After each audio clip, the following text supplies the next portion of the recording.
युधिष्ठिर कहने लगे कि हे भगवान, ज्येष्ठ कृष्ण एकादशी का क्या नाम है तथा उसका महात्म्य क्या है, सो कृपा कर कहिए। भगवान श्री कृष्ण कहने लगे कि हे राजन, यह एकादशी अचला तथा अपरा 2 नामों से जानी जाती है। पुराणों के अनुसार ज्येष्ठ कृष्ण की एकादशी अपरा एकादशी है, क्योंकि यह अपार धन देने वाली है। जो मनुष्य इस व्रत को करते हैं वे संसार में प्रसिद्ध हो जाते हैं। इस दिन भगवान त्रिविक्रम की पूजा की जाती है। अपरा एकादशी के व्रत के प्रभाव से ब्रह्म हत्या, भूत योनि, दूसरे की निंदा आदि के सब पाप दूर हो जाते हैं। इस व्रत के करने से परस्त्री गमन, झूठी गवाही देना, झूठ बोलना, झूठे शास्त्र पढ़ना या बनाना, झूठा ज्योतिषी बनना तथा झूठा वैद्य बनना आदि सब पाप नष्ट हो जाते हैं। जो क्षत्रिय युद्ध से भाग जाए वे नरकगामी होते हैं, परंतु अपरा एकादशी का व्रत करने से वे भी स्वर्ग को प्राप्त होते हैं। जो शिष्य गुरु से शिक्षा ग्रहण करते हैं फिर उनकी निंदा करते हैं वे अवश्य नरक में पड़ते हैं। मगर अपरा एकादशी का व्रत करने से वे भी इस पाप से मुक्त हो जाते हैं। जो फल तीनों पुष्कर में कार्तिक पूर्णिमा को स्नान करने से या गंगा तट पर पितरों को पिंडदान करने से प्राप्त होता है, वही अपरा एकादशी का व्रत करने से प्राप्त होता है।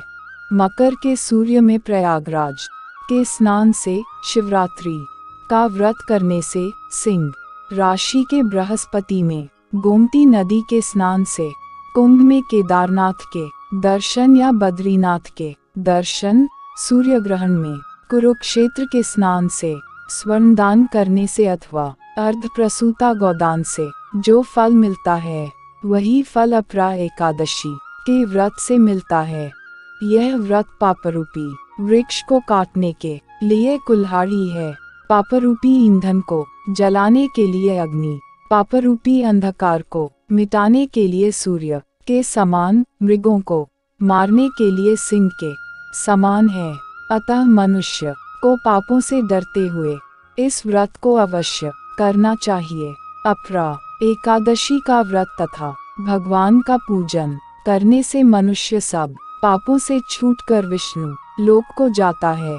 इसकी प्रचलित कथा के अनुसार प्राचीन काल में महीध्वज नामक एक धर्मात्मा राजा था। उसका छोटा भाई वज्रध्वज बड़ा ही क्रूर, अधर्मी तथा अन्यायी था। वह अपने बड़े भाई से द्वेष रखता था। उस पापी ने एक दिन रात्रि में अपने बड़े भाई की हत्या करके उसकी देह को एक जंगली पीपल के नीचे गाड़ दिया। इस अकाल मृत्यु से राजा प्रेतात्मा के रूप में उसी पीपल पर रहने लगा और अनेक उत्पात करने लगा। एक दिन अचानक धौम्य नामक ऋषि उधर से गुजरे। उन्होंने प्रेत को देखा और तपोबल से उसके अतीत को जान लिया। अपने तपोबल से प्रेत उत्पात का कारण समझा।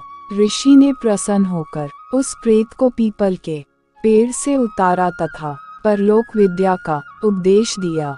दयालु ऋषि ने राजा की प्रेत योनि से मुक्ति के लिए स्वयं ही अपरा अचला एकादशी का व्रत किया और उसे अगति से छुड़ाने को उसका पुण्य प्रेत को अर्पित कर दिया। इस पुण्य के प्रभाव से राजा की प्रेत योनि से मुक्ति हो गई। वह ऋषि को धन्यवाद देता हुआ दिव्य देह धारण कर पुष्पक विमान में बैठकर स्वर्ग को चला गया। हे राजन, यह अपरा एकादशी की कथा मैंने लोकहित के लिए कही है। इसे पढ़ने अथवा सुनने से मनुष्य सब पापों से छूट जाता है।